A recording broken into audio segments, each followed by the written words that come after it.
Hoje é 27 de maio de 2024, são 14 horas e 10 minutos. Um dia muito frio, a madrugada crescendo aos poucos em São Paulo, madrugada frígida também, anunciando o desenvolvimento de um novo alvorecer sem sol e com pancadas de chuva. Este velho escriba, ontem, domingo, assistiu a um filme esperado e bastante, estrelado por Anthony Hopkins, no papel de Sigmund Freud, criatura pela qual este escriba foi apaixonado anos atrás, em razão da polifranquia com que o intelecto desse cientista se desenvolveu lá atrás, a ponto de se formar um conceito novo para a psiquiatria daquele tempo, aquele triunvirato ego-superego, id, vigendo até pouco tempo atrás, perdendo força agora, quiçá em razão das mutações obtidas até mesmo a poder da química envolvendo o funcionamento do cérebro. Este escriba, aliás, meses atrás, se submeteu a um check-up completo, no qual foram examinados até os condutos internos de seu crânio. Depois lhe foi mostrada a tomografia daquilo que se continha na cabeça velha e ferrugenta deste Leite Fernandes. Uma complexidade incrível. E depois o Leite Fernandes testou a própria memória, a saber como iam as coisas, em função até mesmo do duplo binômio representado de um lado por um doutor chamado Alzheimer e de outro por uma síndrome que deixa as mãos trêmulas. O escriba se pôs frente a um interventor verbal após a extração daquela tomografia e exibiu as mãos, que estão firmes ainda. O cérebro deste escriba também está a funcionar razoavelmente bem, a ponto de Dione dizer de vez em quando: Paulo Sérgio, você só esquece. O que não interessa a você vir à lembrança. Estas reflexões que o Leite Fernandes está a fazer agora Dizem sim, indiretamente, com o filme que o Paulo Sérgio assistiu ontem sobre Sigmund Freud. Ego, superego, id. Um trinômio que habita, sim, a nossa consciência a partir dos primeiros brados infantis, seguindo à frente na memorização ou não daquilo que se passara na primeira infância, na adolescência, etc. Por que é que o Leite Fernandes está a começar a crônica de hoje com Sigmund Freud?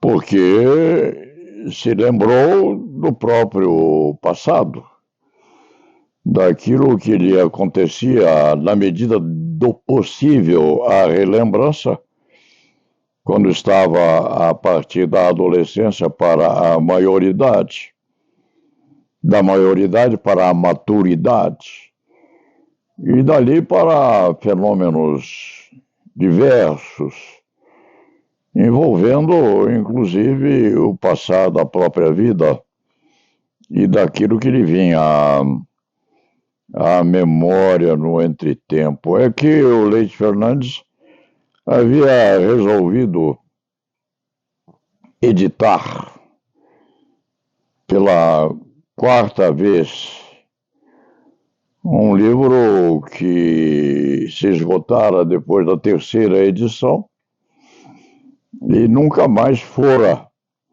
remexido na biblioteca após esgotado nas livrarias, Aborto e Infanticídio.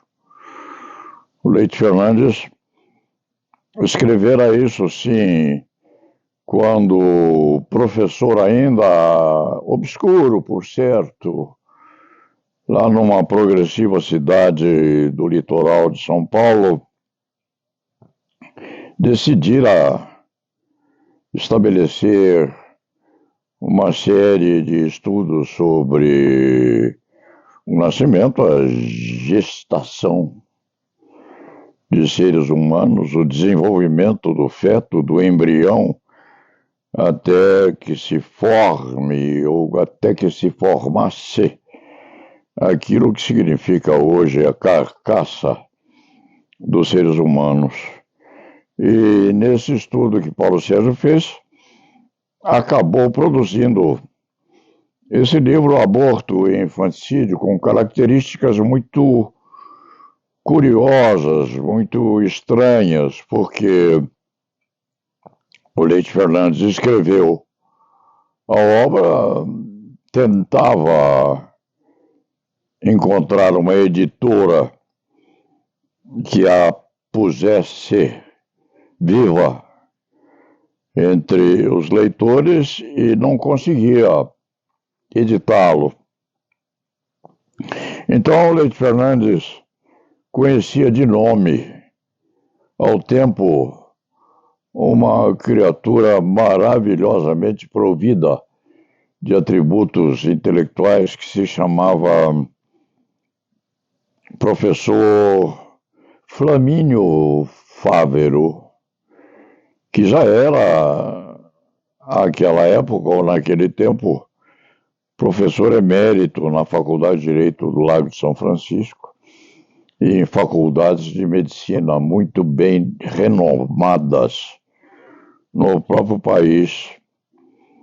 E Leite Fernandes mandou uma carta ao professor Flamínio Fávero, indagando-lhe se teria a paciência para ler aquele livro e, depois de lê-lo, se poderia escrever alguma coisa a respeito dele. Passou-se o tempo, o Leite Fernandes desenvolvia atividade em Santos, isso faz um período de 50 e poucos anos, antes de se mudar para São Paulo.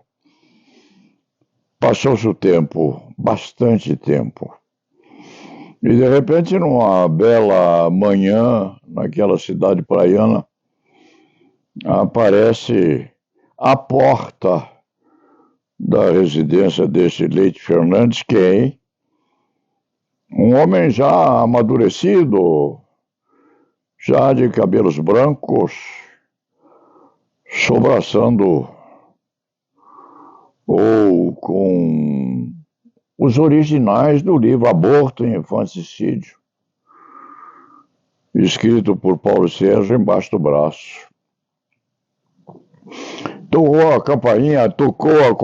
campainha da porta e se recusou a entrar. Não queria entrar, não era preciso. Disse apenas ao professor moço que havia feito a viagem a Santos apenas para devolver os originais de Aborto e Infanticídio, escrito Aborto e Infanticídio, repito, pelo moço e desconhecido professor. E deixou nas mãos deste hoje encanecido rábula do direito penal, deixou um prefácio lindo, escrito à mão,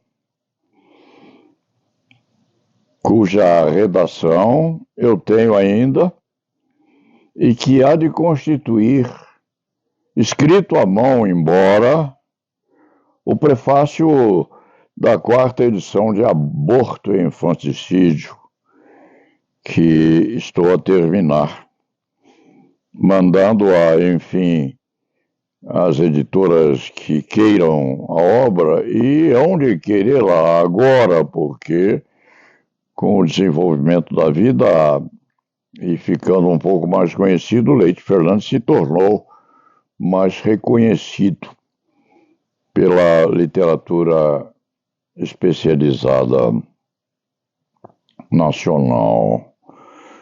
Coisa esquisita. Leite Fernandes começa este modelo de crônica lembrando-se de Anthony Hopkins personificando Sigmund Freud.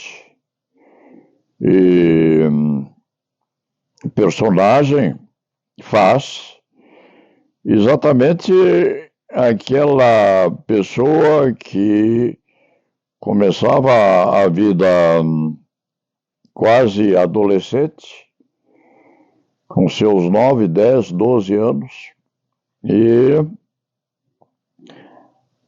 aproveitando-se inclusive da resistência física, porque viveu muito o Sigmund Freud, começou a rememorar no diálogo com outro cientista, o filme é assim, questões correspondentes, por exemplo, a existência de Deus, a finalidade da vida, as perspectivas que a criatura tem enquanto nascitura, enquanto a se desenvolver, enquanto amadurecendo, enquanto encanecendo, enquanto envelhecendo, sim, e depois a criatura enquanto morta.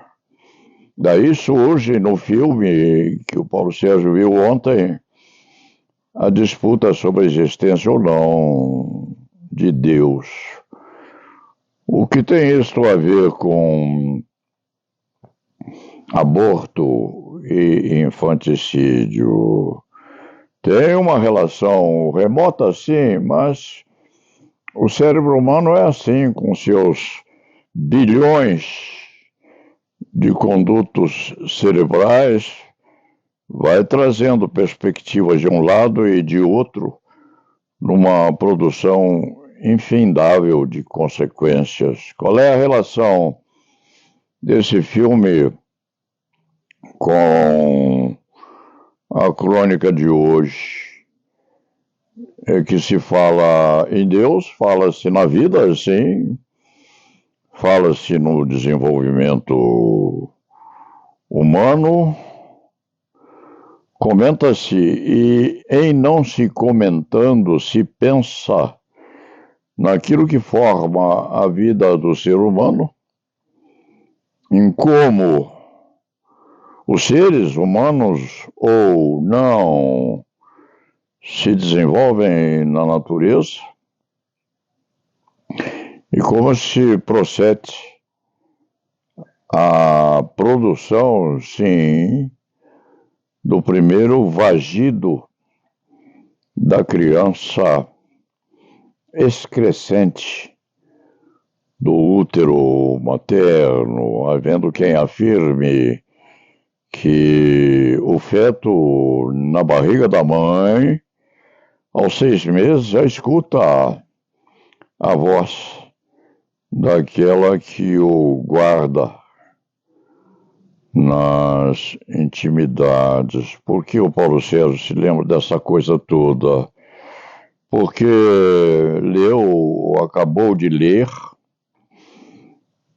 um despacho advindo do ministro Alexandre de Moraes, a poder de uma provocação do Partido Socialismo e Liberdade, correspondendo a uma discussão muito séria quanto às causas que podem autorizar o abortamento legal.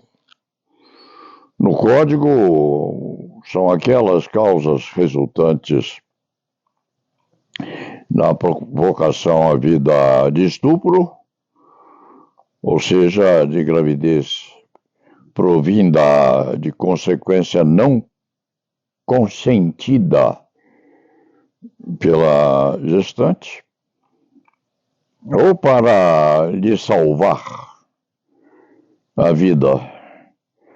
E esse despacho do ministro Alexandre de Moraes, que é recentíssimo, é muito próximo da data de hoje, se refere a uma medida tomada pelo Conselho Federal de Medicina.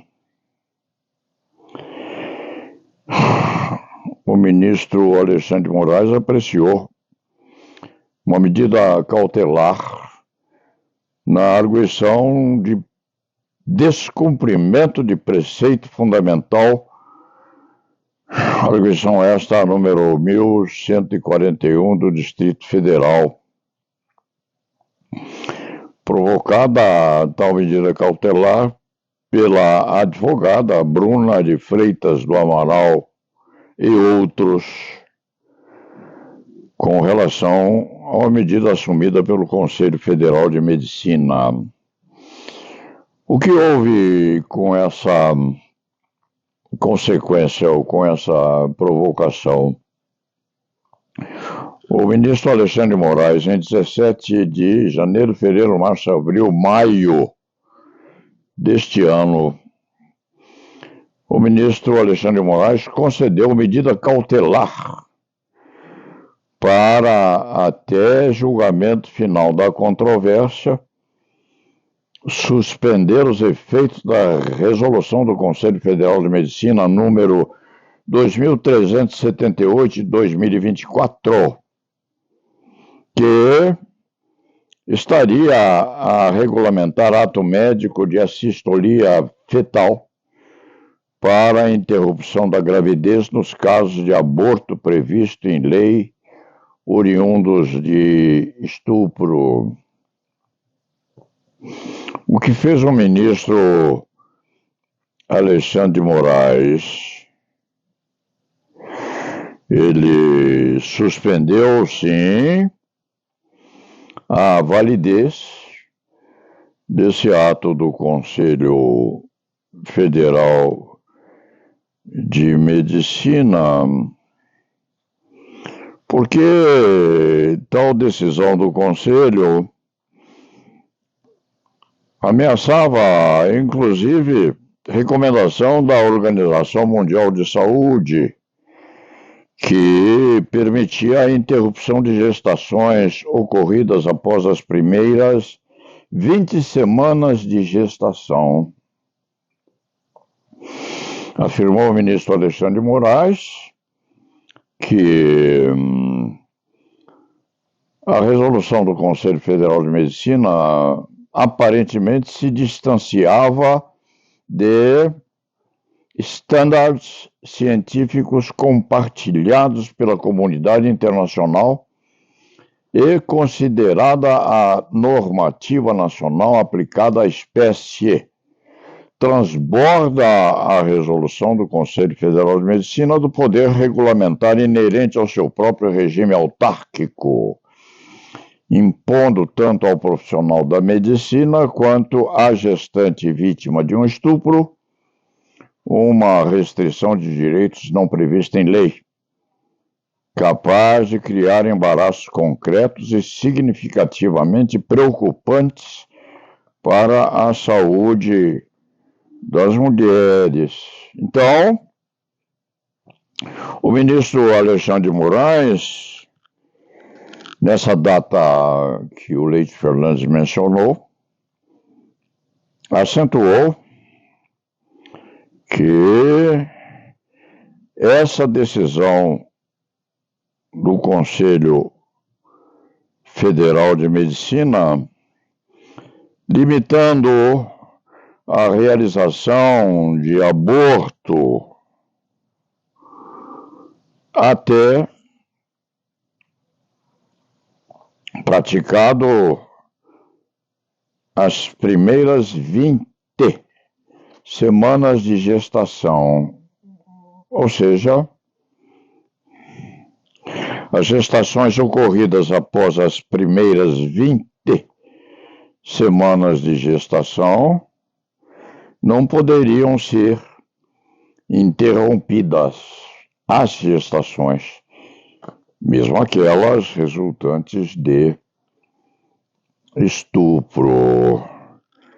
E afirma que, nessa última hipótese, portanto, para além da realização do procedimento por médico e do consentimento da vítima, o ordenamento penal não estabelece expressamente quaisquer limitações circunstanciais, procedimentais ou temporais para a realização do chamado aborto legal, cuja juridicidade presente tais pressupostos e, em linha de princípio, estará plenamente sancionada. Significa isto, segundo o ministro Alexandre de Moraes,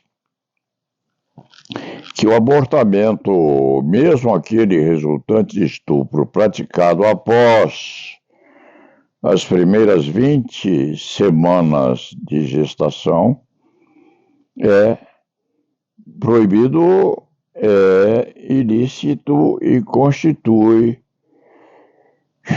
conduta sancionada penalmente.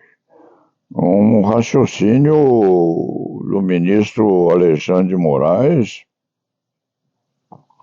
é provisório, evidente, porque é uma liminar que há de ser conhecida, reconhecida, sancionada ou não pela corte, creste velho escriba de direito penal. Mas o ministro Alexandre de Moraes, naquilo que diz respeito a abortamento resultante de estupro, inadmite o ato interruptivo da gravidez, mesmo na proximidade daquilo que tecnicamente seria a condição adequada à colocação do feto com vida no nosso mundo terrestre. uma decisão audaciosa do ministro Alexandre de Moraes, porque, na hipótese, só para exemplo de um feto viável, ou seja, no ventre da mulher, mas com vida caracterizada e reconhecida dentro do útero materno, pode haver a extirpação na medida em que essa gravidez haja resultado de estupro. Não se fala no ato de interrupção da gravidez para salvar a vida da gestante. A hipótese me parece o Leite Fernandes, que é diferente. Mas na gravidez resultante de estupro tucur, é possível, sim, a extração do feto apto à sobrevivência fora do útero. Ou seja, é possível que o feto tenha a vida extirpada, enquanto posto a possibilidade de vida oxigenada, ou seja, absorvendo o ar externo com o corte do cordão umbilical. Isto é terrível, porque isto, com certeza, é matar alguém. É matar alguém. Se o feto é viável, se tem possibilidade de sobreviver aos 7 meses, apenas para exemplificar, aos 7 meses e meio, advindo o feto embora, advinda a criança de ato violento de fecundação contrário à vontade da gestante, isto é homicídio, matar alguém. E o ministro Alexandre de Moraes autoriza isto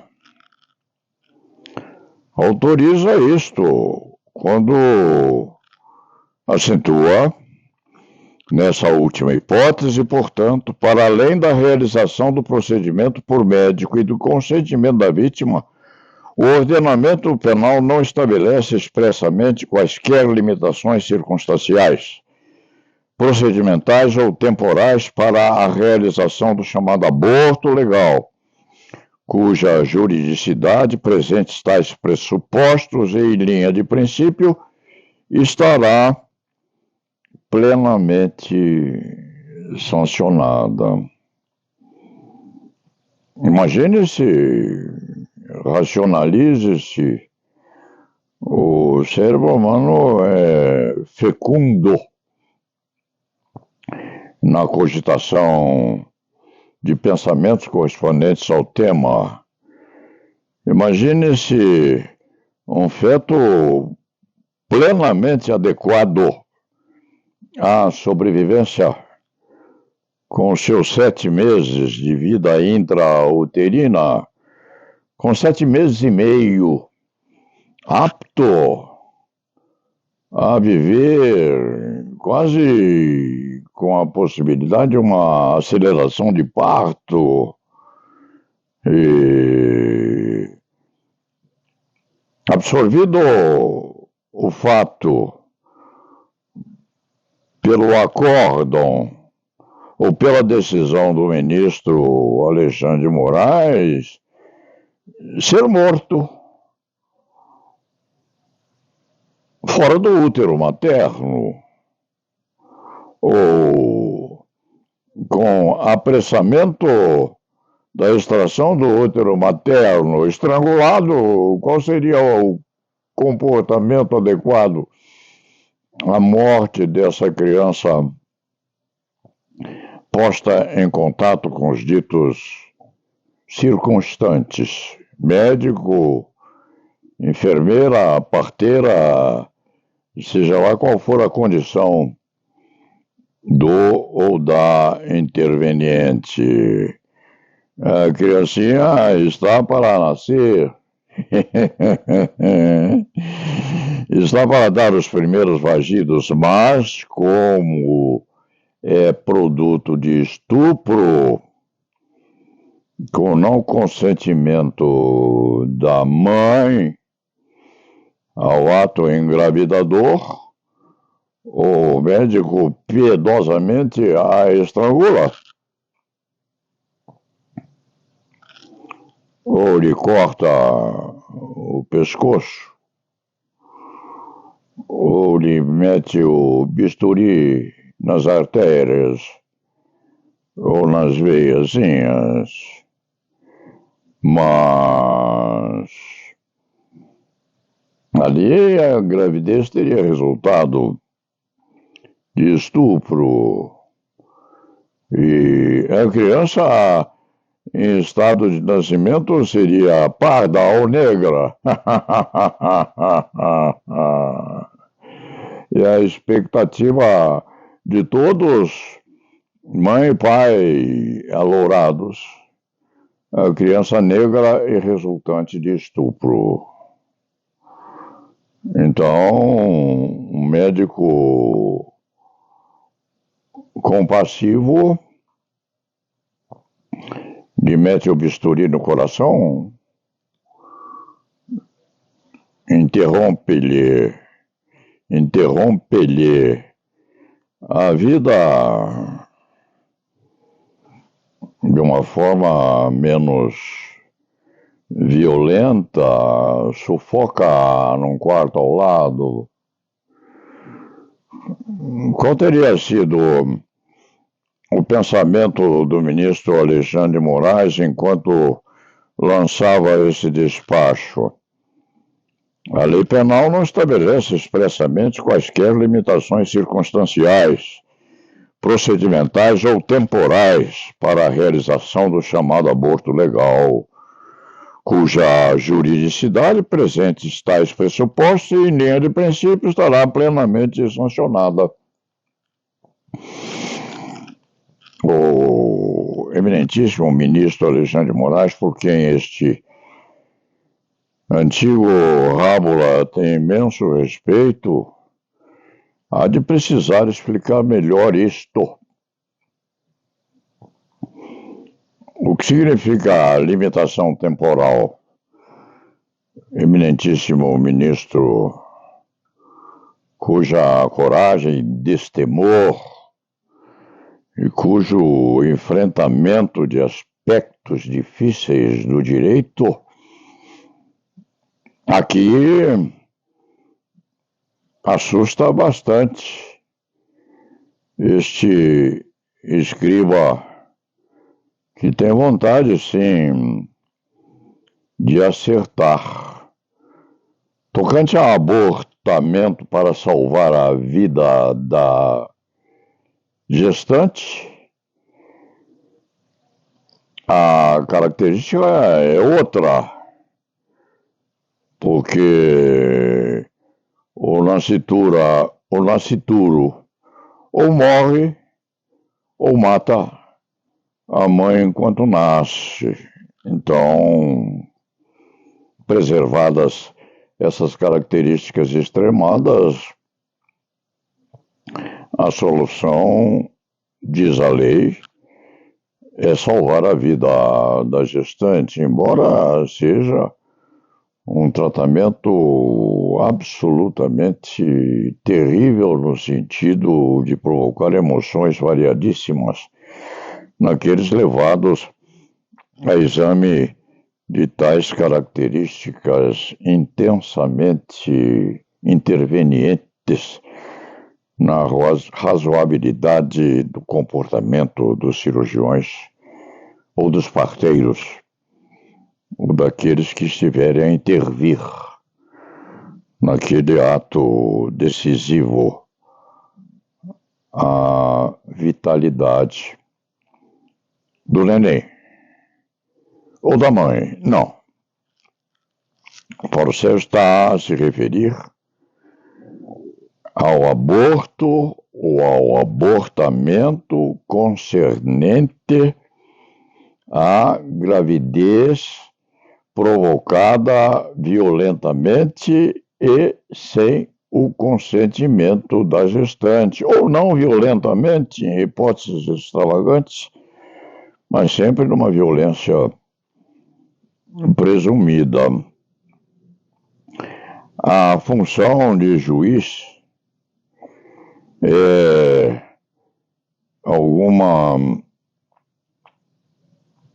terminação de vivência que preocupa terrivelmente aqueles que juízes não são. E deve também priorizar o pensamento e os sonhos daqueles que magistrados são.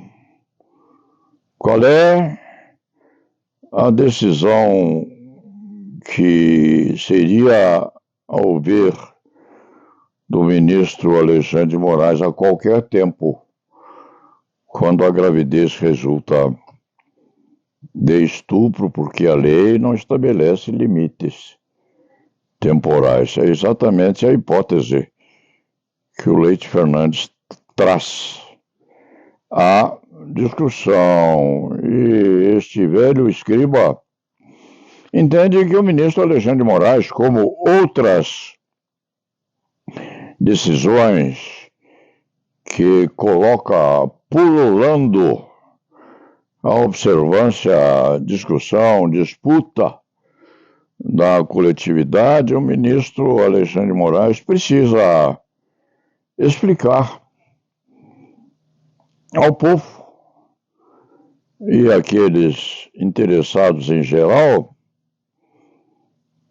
quais as circunstâncias que o levam a entender como lícita a conduta que extermina a vida daquele que está por nascer, ou seja, com gravidez em tramitação plena e apta a permitir a vida daquele que é posto a respirar nesse nosso mundo. Precisa o eminentíssimo juiz explicar com mais clareza a natureza do seu despacho. Vai abaixo aqui o despacho posto pelo ministro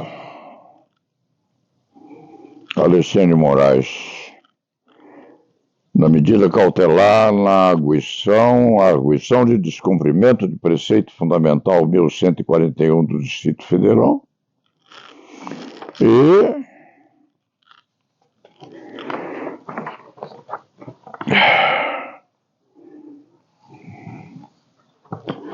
põe isso tudo à consideração da classe jurídica em geral,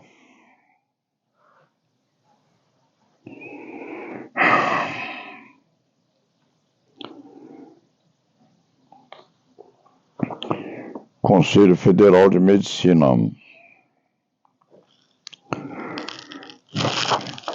Publicada a resolução número 3,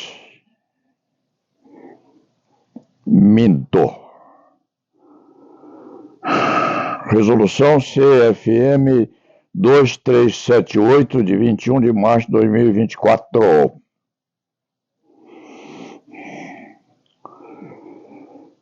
Cujo teor vai abaixo do despacho posto pelo Leite Fernandes a seguir ao término desta crônica. Já se vê, foi uma reflexão que veio ao Paulo Sérgio Leite Fernandes, imediatamente depois de assistir ao filme protagonizado por Anthony Hopkins, e que pôs o Leite Fernandes a pensar assim, se Deus existe, a refletir em que condições se tem Deus como existente e como devemos colocar em evidência os parâmetros adequados a que se tome decisão correspondentemente a um ou outro pensamento advindo ao membro da raça humana. E lá na viva.